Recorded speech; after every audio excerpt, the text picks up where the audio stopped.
Hariom everyone. I'm substituting today as our brahmacharini is not very well. So I believe before the break she had addressed Arjuna's question. Surprisingly, a question that came after the horrible despair and almost a breakdown of Arjuna, as evidenced in chapter 1 and early part of chapter 2, till Arjuna decided to surrender to Sri Krishna, and then the teaching began in verse 11. Bhagavan gives the highest teaching, and he completed it in verse 53, and that's when Arjuna decided to ask a question. Now, what did Bhagavan teach thus far? Just as a very quick revision. He actually taught everything there is in Vedas. He taught the Karma Kand portion, which is really pointing to Karma Yoga, that we have to practice first as a preparatory means to purify our mind for Chitta Shuddhi, Jnana Yogyata. And after that, he comes to Jnana Yoga with the highest knowledge that you are Atma and not this conglomerate of body, mind, intellect. So that is the Jnana Yoga part. That is the Jnanam that we need. And only after this preparation, Jnanam, and Mananam, Nididhyasanam, repeated reflection on what is being taught in Shastras, we come to an intellectual conviction that yes, I am other than this body, mind, intellect that I believe to be myself or my individuality. I am the spirit, I am the Atma. And once that comes, our vision in life changes. Main thing is, it translates into emotional independence so that we can weather any kind of things life throws at us, good or bad. So this is what a sthita prajna does, and that was the curiosity of Arjuna. He asks, and let's just quickly read that verse 54, lead and follow. Arjuna uvacha sthita prajnasya ka bhasha samadhistasya keshava sthitadi kim prabhasheta kimasita vrajeta kim. So Arjuna wants to know that what is the behavior of this sthita prajna. Sthita prajna. Sthita means steady. Actually, it's a word for doubtless, viparita bhavna less, jnana. Meaning there are no doubts anymore that I am the Atma. That kind of knowledge. And the second is prajna. Prajna is knowledge, word for knowledge. And so sthita prajna purusha is who he is asking about. The jnani, the atmanishta, the man of realization, the jivan mukta. So these are various words we come across. So he's just curious now. Is it mere curiosity? Probably not.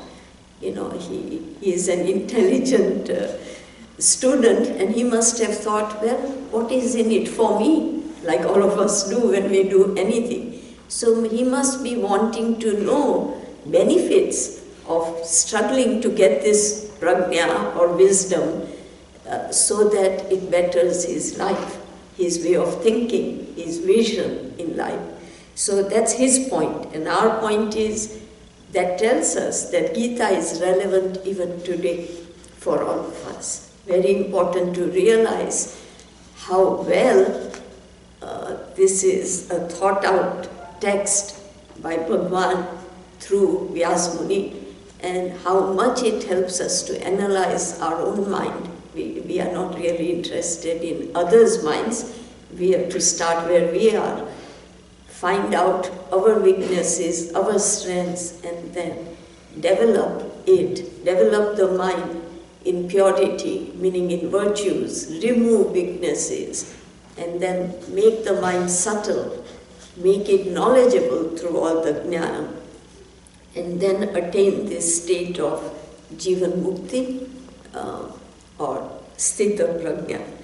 Now there are three words here too in this verse which are synonyms for this Jivan Mukta. Sthita Prajnasya, then Samadhi Stha, and Sthita Dihi. So these three words, Sthita Dihi and Sthita Prajna, mean the same thing, man of steady wisdom. Samadhi, why is Sri Krishna talking about Samadhi here? He's talking about, one can say, well, okay, I'll learn from my guru and I'll become a Jivan Mukta. Doesn't happen. You have to experience and totally convince yourself about what you have learned and assimilate it, where you adopt it so that it's available to you at any time in life. It comes up when you are facing a crisis or anything. So for that, we have to experience, and that is nididhyasanam that he's talking about. Very important step before ultimately the jnanam is assimilated and put into practice. So that is what we have to get. Now he of course wants to know, like the second line says, okay, how does Kim Prabhashita, how does he talk? Kim Asita, how does he sit, or how is it in a particular situation? Vrajeta Kim, how does he move around, meaning how does he face different people, different situations, different things. So what are his, ultimately, what is his vision, his actions, his reactions. And of course, our vision at any stage in life, be a child, youth or adult, depends on what? Our swabhav, inherent, innate tendencies, the vasanas. Second, maturity. We see that some people, even at the age of 80, behave, not only behave, but are like children. And some children may be very mature in thinking. Third, maturity, this, and what is our idea or goals in life. How are we translating this maturity and all into our goals? What do we want and how are we going to get it? So that is our vision, and that is what he wants to find out about this Jnani Purusha. And so his question. Now, why is this important to us, one may ask. It is said that lakshana or virtues or characteristics of a Jnani Purusha can be used as sadhanas for seekers like us. So all that we hear about this Jnani Purusha is what we have to attempt to reach. They should be our goals in sadhanas, whatever sadhanas we use. So, and remember the difference between lakshana and sadhanas. Lakshana is something you have naturally. You don't have to make any effort. It just comes out. And some of us are blessed with lakshana of a quiet mind, lakshana of very logical thinking, etc. So lakshana or virtues are something that you already have, and you don't have to work for them. While disciplines or sadhanas are something we have to practice. With discipline and practice only, our sadhanas will ultimately culminate into our lakshanas. Then it will become effortless. So that is our journey. They should become spontaneous. So with this background, let's dive into Sri Krishna's answers. And we will chant verse 55 here. lead and follow. Shri Bhagavan Uvacha. Shri Bhagavan Uvacha. Prajahati yada kaman. Prajahati yada kaman. Sarvan parthamanogataan. Sarvan parthamanogataan. Atmanyevatmana tushtaha. Atmanyevatmana tushtaha. Sthita prajnastadochyate. Sthita prajnasya dochyate. So, just to paraphrase, like Gurudev has done, when a man completely casts off, O Parth, all the desires of the mind and is satisfied in the self, by the self, then he is said to be one of steady wisdom. So, this is actually the most important sloka in the entire description up to the end of the chapter, because it is what is called Sutra Shlok. Sutra Shlok means the main slok, and from it are the other derivatives that are listed in the other verses. And what is the main trait of this Jivan Mukta Purusha, and that is what is indicated. Now, some of us do have some misconceptions, and that is that in Kali Yuga, this kind of deep vichar is not possible. Our mind is too scattered. So the only thing we can do is Nam Japa, and if there is any sadhana that we can practice, it will have to be Nam Japa. Unfortunately, that is not correct. Assessment is correct, but we've got to put in more effort. Nam Japa is very essential, but without Jnanam, Upanishads say, there is no way to reach that state of complete freedom from samsara. So we can't circumvent Jnanam. However we get it is different. A bhakta may get it directly from Bhagavan or through a guru provided by Bhagavan. All of us go through studying, understanding, rationalizing, and ultimately we go to sadhanas and practicing. So remember, we have to go through Jnanam. Jnanam is not something that can be avoided. Now, what is goal for us? What do we need in life? Now, if we think about it, most of us are looking for happiness. Through all our desires, we are aiming ultimately for one thing, and that's happiness. And happiness translates into peace of mind, shanti, etc. But that's what we are looking for. Now, what are our needs? For happiness, Shruti says, there is no happiness in objects or situations or people. You misunderstood this. Happiness is a state of your own mind. Happiness is your nature.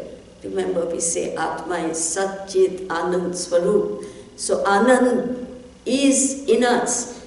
Even when we see an object and say, I like this ice cream, first, everybody doesn't like it. So it is only your personal liking. Second, you may have one and you feel joyful. You have 10th one and you are tired of it. So the same object cannot provide joy to everybody, cannot provide joy to you all the time. So we are not looking for that. We are looking for this permanent happiness that will fill us so that we don't have to look for anything else anymore. That is the concept, infinite happiness. And that is only in us. So we have to realize that. We are only going to realize that with study of Shastras and Vedanta. And actually, this study ultimately, like we talked about, Karma Yoga, Jnana Yoga, and third, translating this knowledge into emotional strength. That is what is needed, even now, for all of us.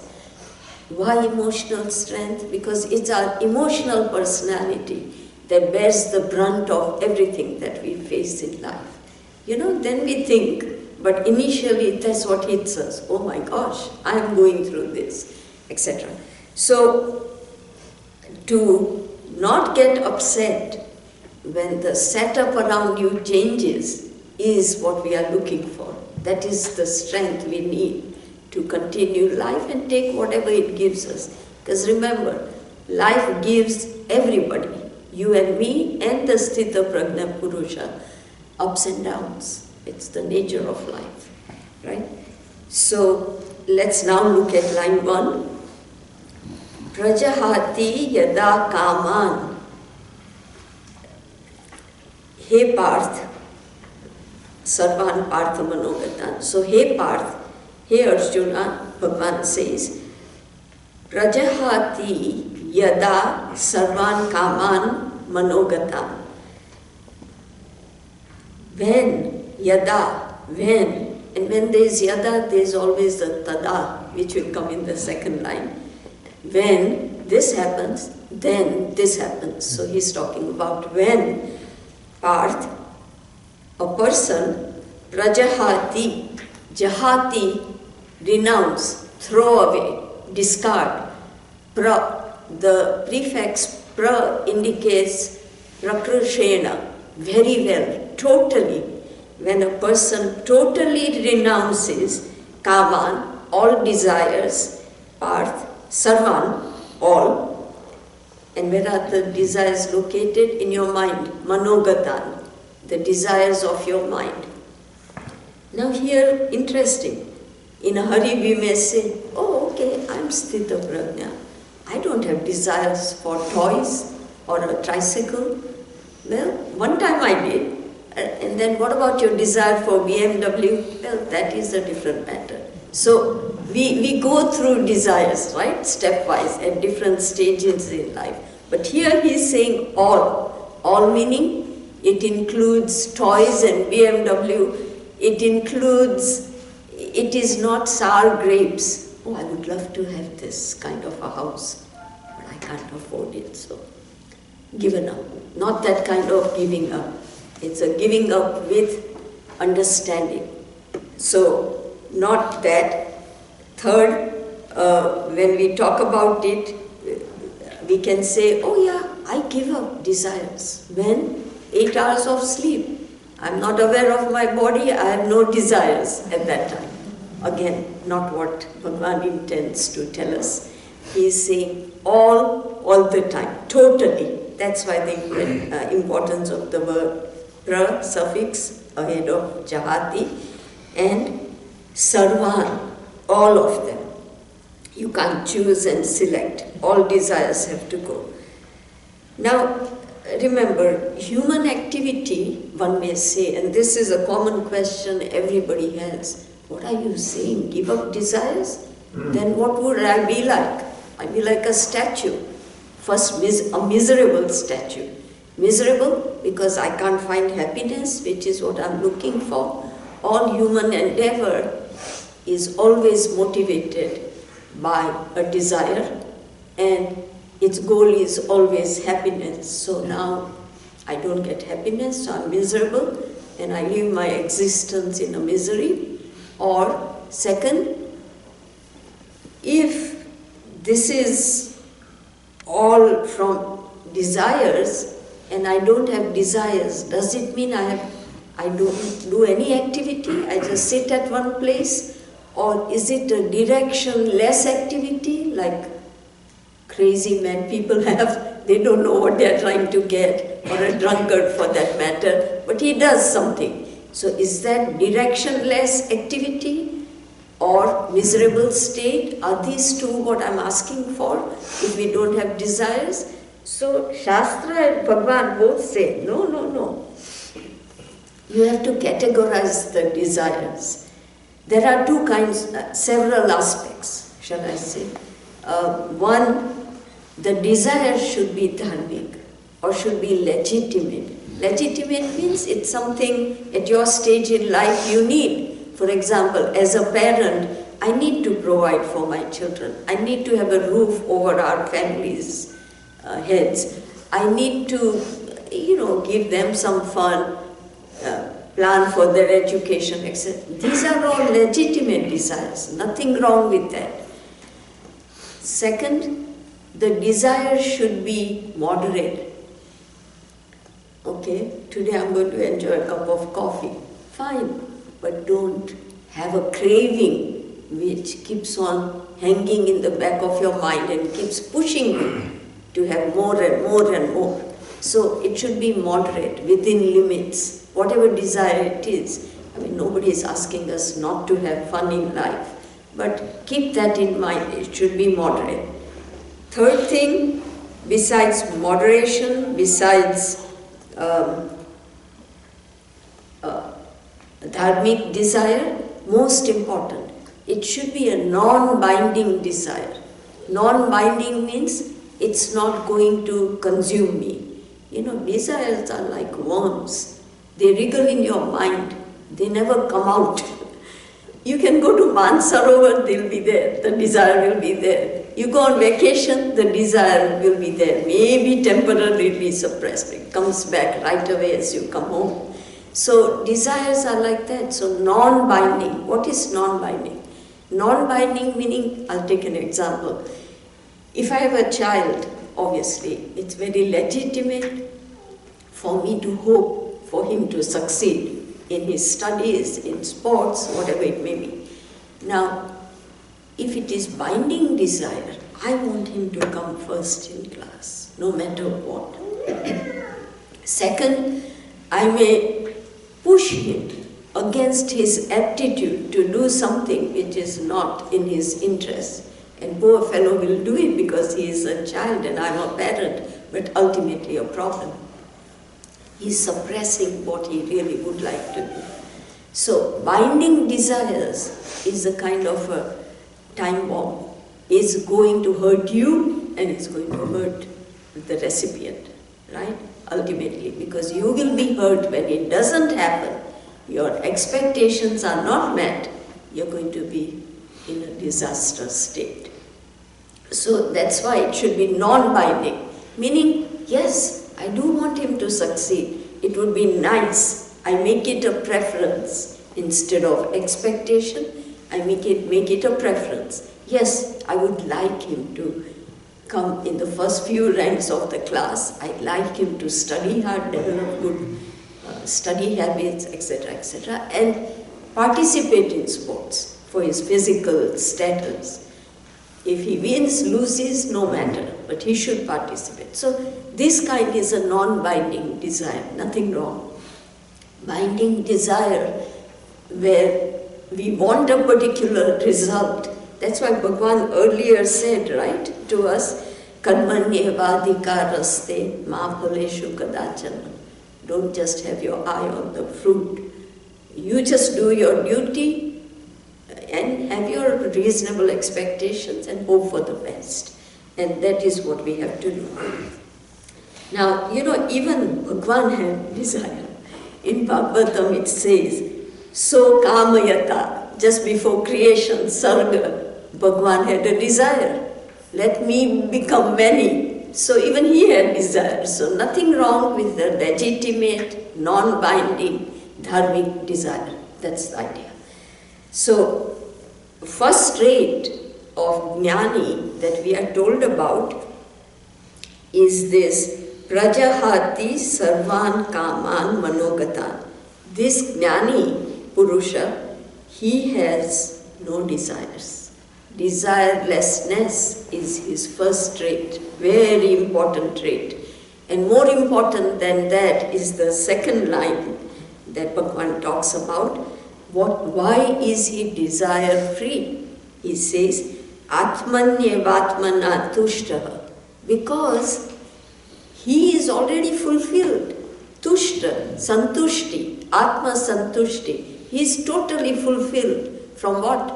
From himself, in himself, by his own spirit, within himself.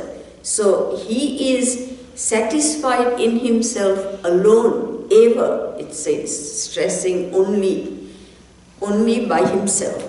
Meaning he has discovered an inner source of ananda, his own self. And so why would he have need for outside sources in the world? So if he has no wants, In the outside world, there are no desires. He is satisfied. In fact, it is said in Upanishads that this Ananda is Chaitanya, of course, with the Ananda quality. In the mind, the Andhakaran is so full of it, so up to brim with it, that there is no room for any outside the Anandas. That is what it says. Now, actually, all Ananda, even from objects, come from within only. So that we have to realize there is only one Ananda in this creation, and that's within our mind, not in the world outside. So I think that is what we have to realize. So this man doesn't have any apeksha, any hopes or kamnas for anything outside. He is very satisfied. He has discovered this inner sense of inner joy.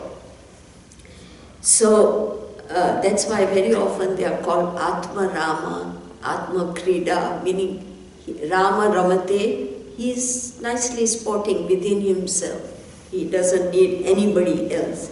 And that is really the emotional independence that he enjoys, something we don't. We are always looking for emotional support of some sort, from things, possessions, from people, from situations, to make us feel good.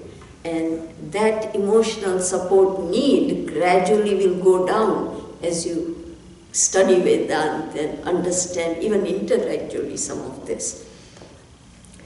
So that is his state. Now, the other thing he says in the last part of the sentence, Sthita Prajnasta Dochyate. That person is called Sthita Prajna, man of steady wisdom. So this man of steady wisdom, in conclusion, has all his desires, not him, all of us. All our desires are reduced to one, right? Ultimately, to be happy. That desire we try to fulfill by things in the world, while this jnani has figured out the inner source of tremendous ananda, and so he doesn't have any outside need. And jnani knows that I am independent emotionally, I don't need anybody, anything, any situation, I'm okay within myself, by myself. That is his thing. So he is really insulated from all life blows by the glow of his own jnana. So that is the state of this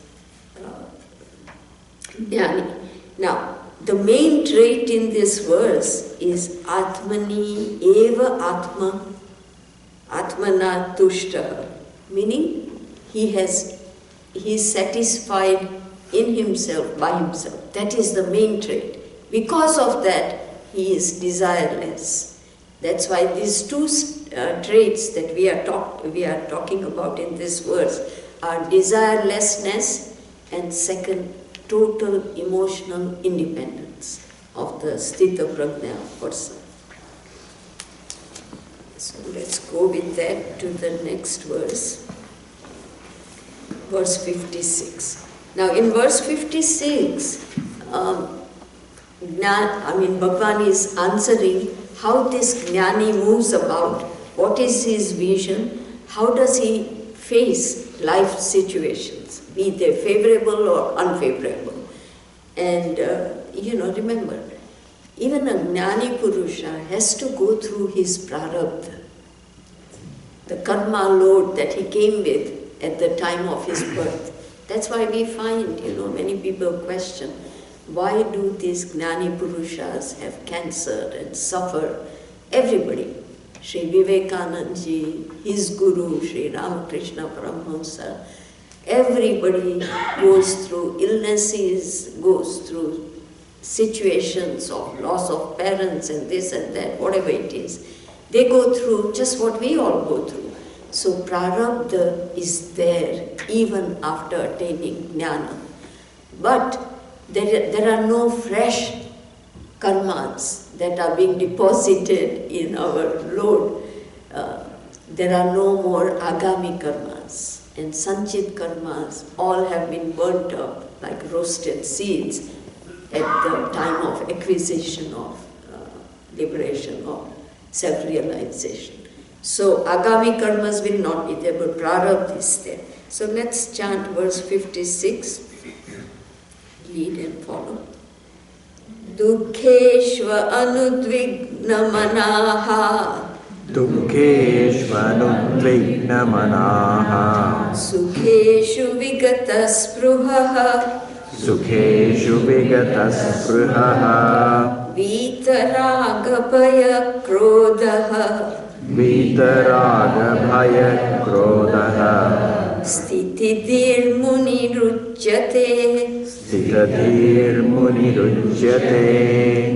We'll do the whole verse because Dukkeshva anudvigna manaha Sukheshu vigataspruhaha Vitaragabhaya krodhaha Stitadir munirujyate.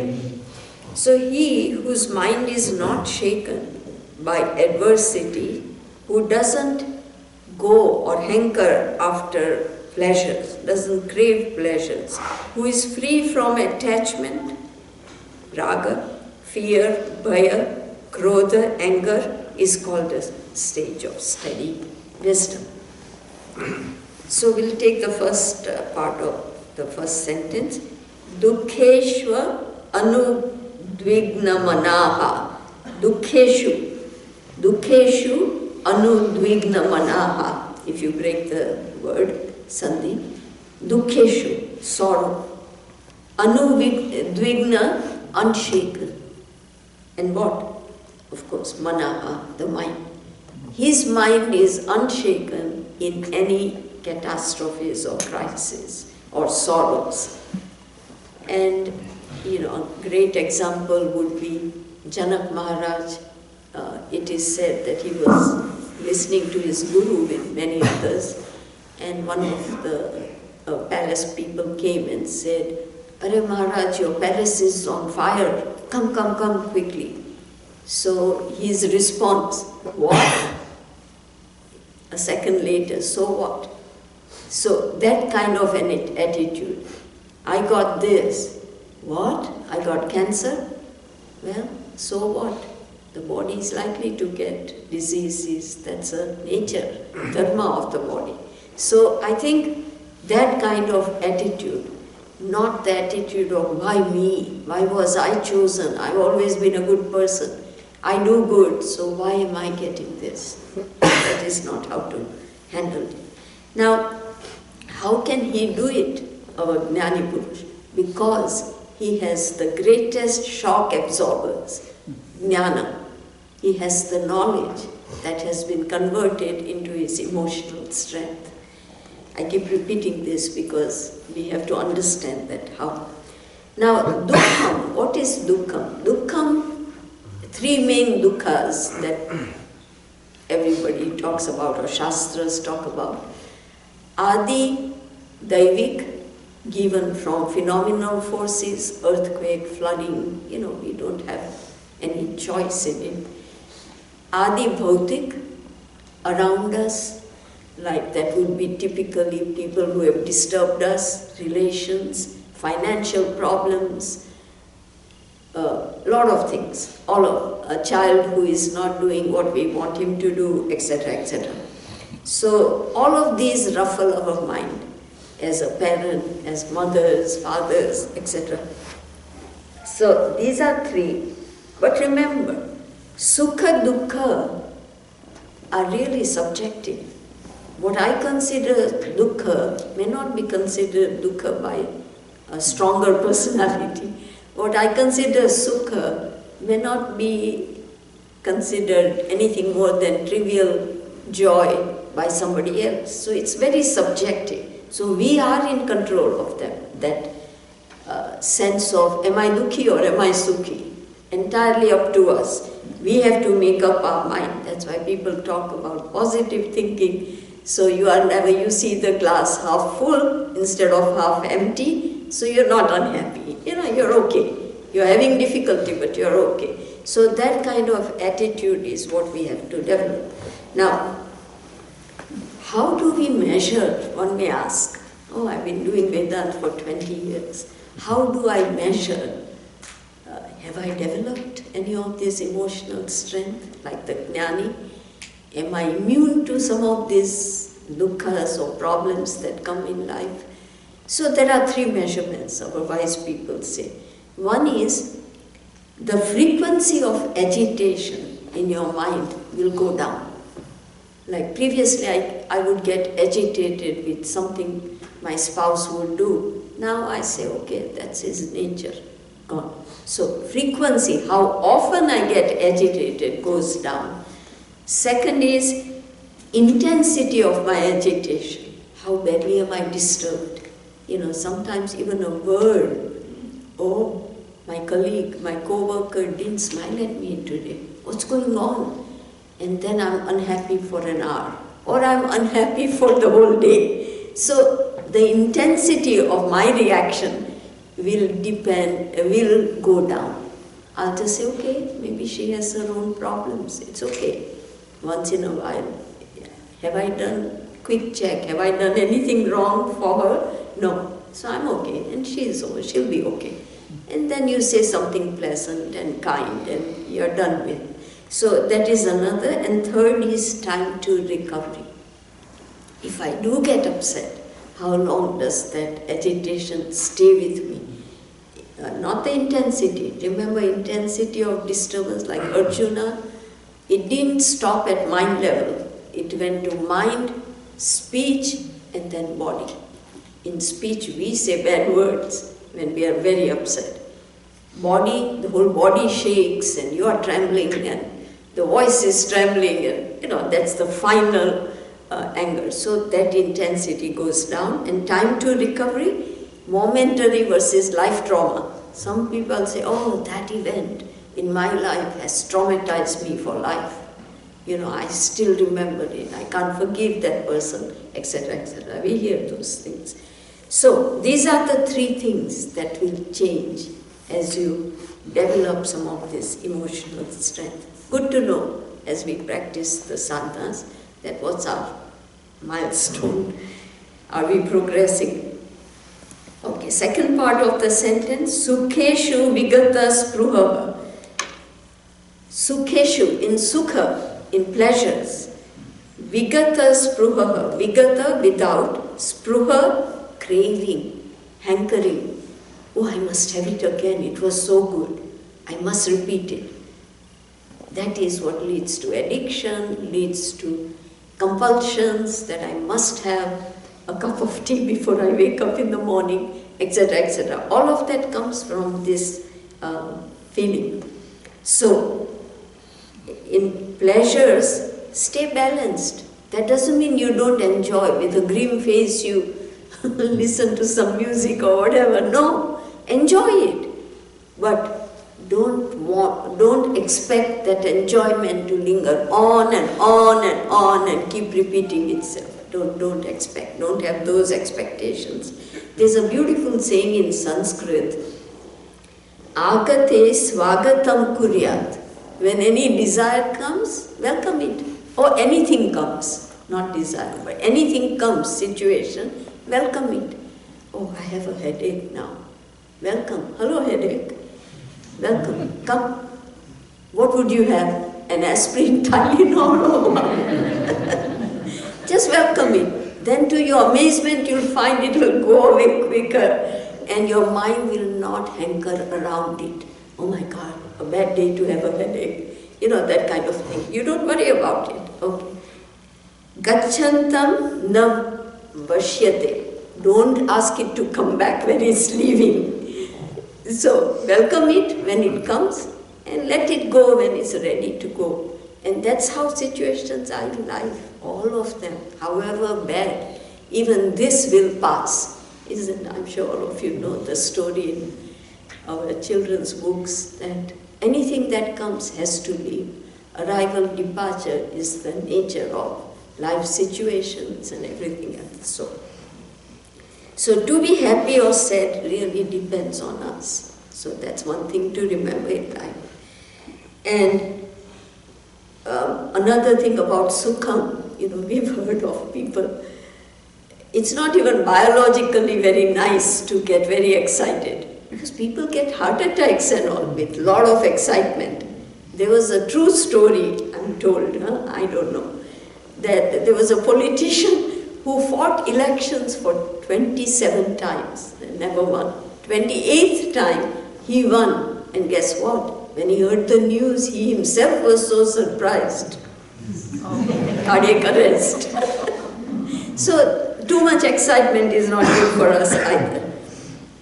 So we have to be careful. And we have also, by observation, seen many things, that there are some people who, in our opinion, have everything they need, wealth and relatives and love and everything, and yet they are always unhappy.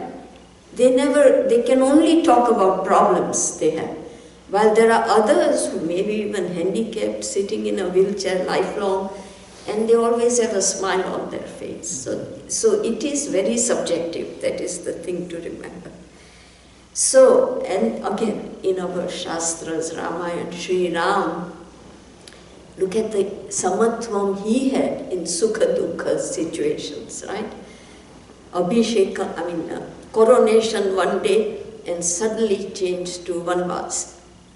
Smile continues on the face, he accepts it. Kingdom of forest, I'm happy, and goes. So that kind of a thing we need. And of course, in a jnani, it's effortless. We have to put in effort to develop that trait in us.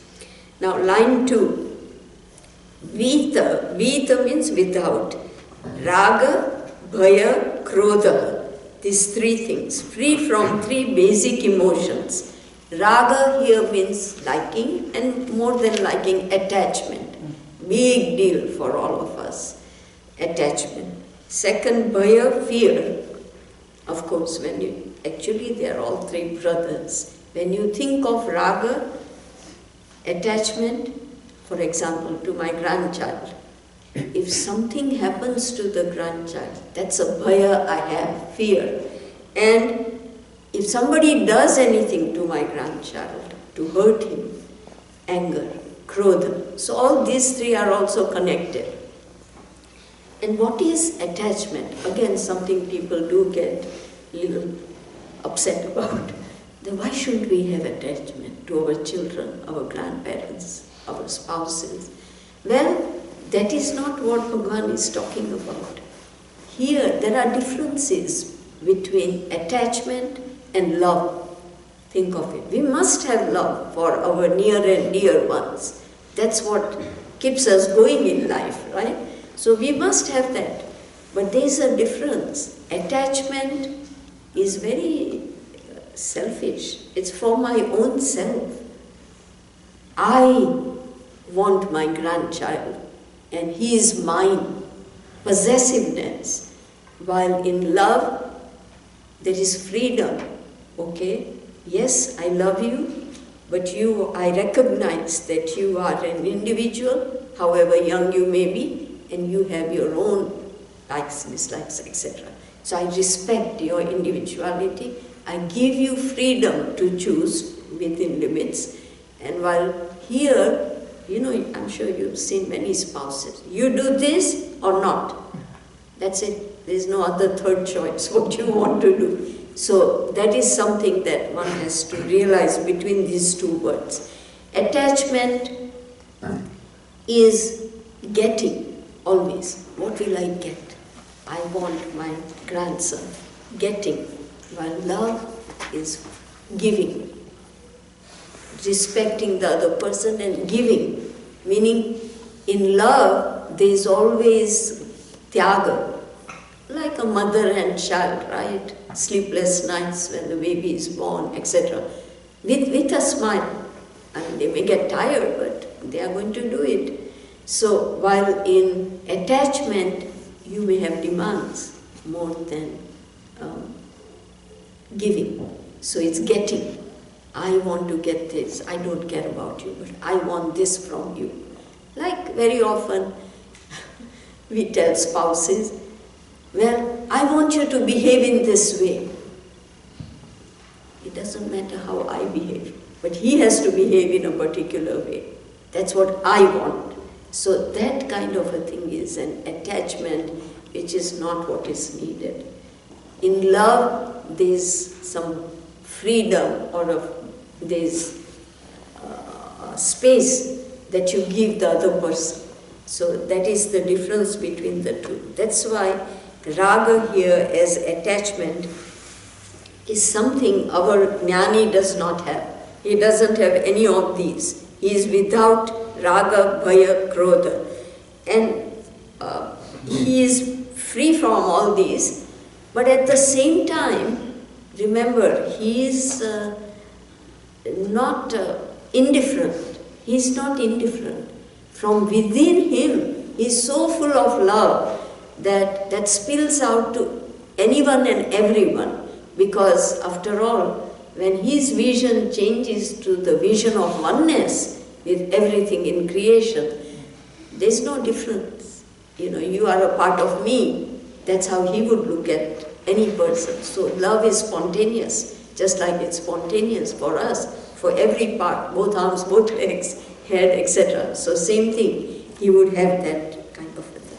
So such a person, Stitadi Muniruchyate, such a person, Stitadi, the one who is well grounded, his mind or di or intellect is well grounded in this.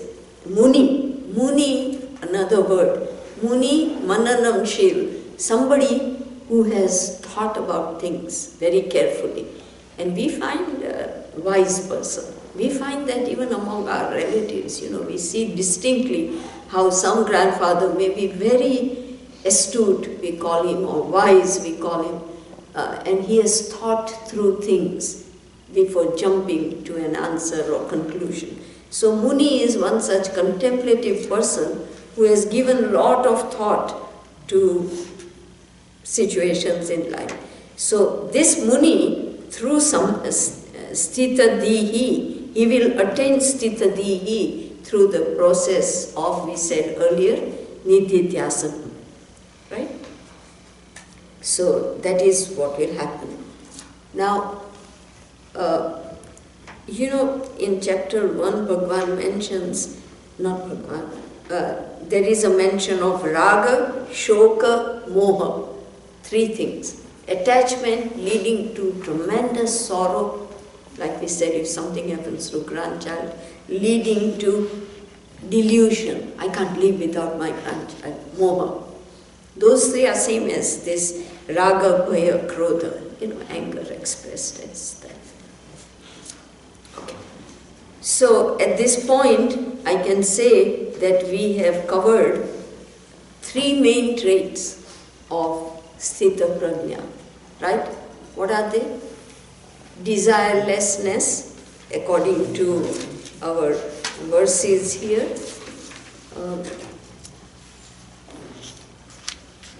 Prajahati yada sarvan kaman manogatan. So that's one. Second is Atmanyavatmana tushraha.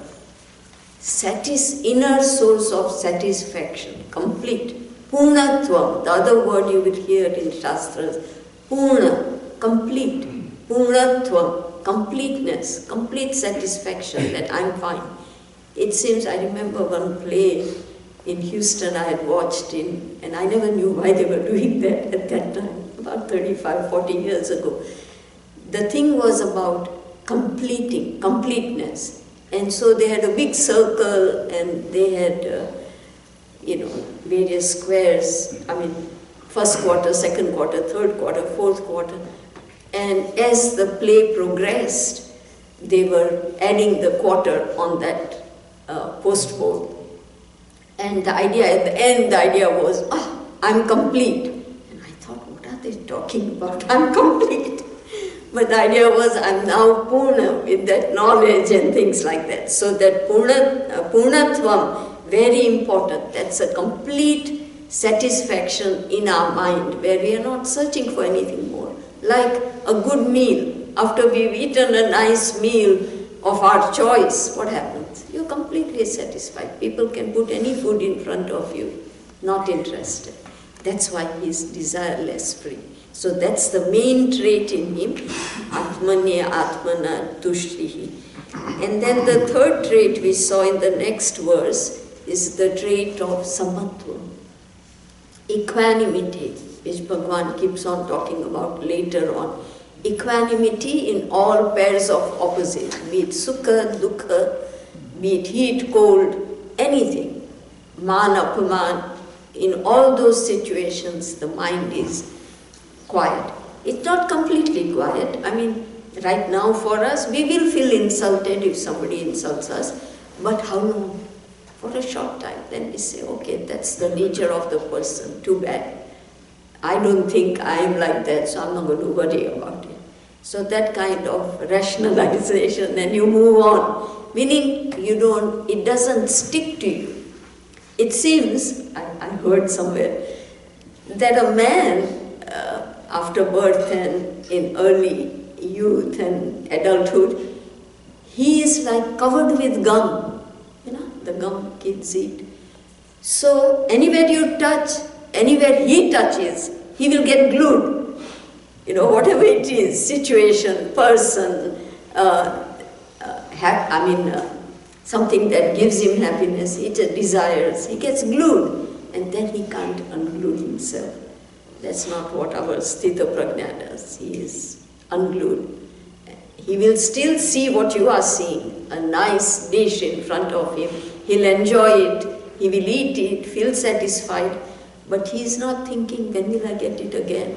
I hope I know how to cook this so I can do it for myself. None of those thoughts are there in his mind. He's not craving to repeat that experience for that little transient happiness, which again comes all the way from in the mind only. It doesn't come from any other way. So I'll stop here.